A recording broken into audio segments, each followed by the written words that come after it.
KSL News at 6 starts now. Good evening. Our top story tonight surrounds a serious and growing problem here in Utah. New numbers show domestic violence deaths spiked during the first half of the year. KSL dug through the data and found that 22 people were killed in these kinds of cases from the start of the year through June 30th, which is 63% higher than that same time period last year. In nearly all the killings, a direct family member or a boyfriend are specifically accused of committing the crime, and in all but 2 of the cases, deaths were caused by guns. But domestic violence deaths are only part of the alarming statistics in Utah. News specialist Lauren Steinbrecher spoke to one organization about how they don't always see your typical warning signs before violence erupts.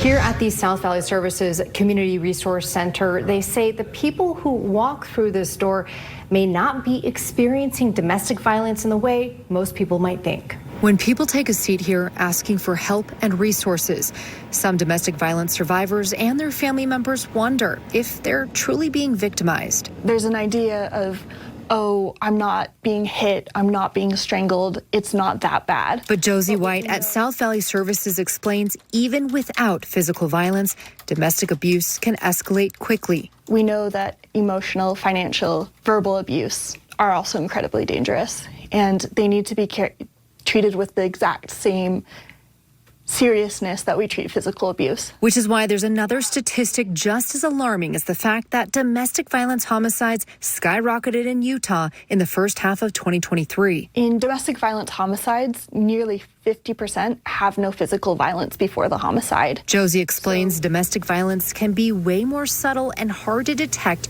in family, friends, or even personally. Avoiding family functions, not seeing anyone, becoming isolated, flinching easily, startling easy, apologizing excessively. And don't look at positive behavior from potential abusers as any sign of comfort. There's this idea of, oh, he's so nice, or she's so gentle. The person you might know and think is great not only is manipulating their victim, but everybody around them. Violence thrives in silence, Josie says, which is why they encourage people to reach out and get help.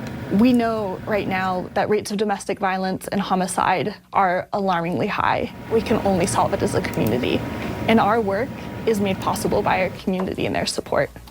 South Valley Services is always fundraising to keep their shelters, their community resource center, and other services going in Salt Lake and Tooele counties. Lauren Steinbrecher, KSL 5 News. All right, thanks a lot, Lauren. Some surprising numbers there. If you or anyone you know is in a domestic violence situation, know that help is always available. We have both the Utah and national hotlines listed on your screen here. You can call them anytime and speak to someone to help you through any unique situation.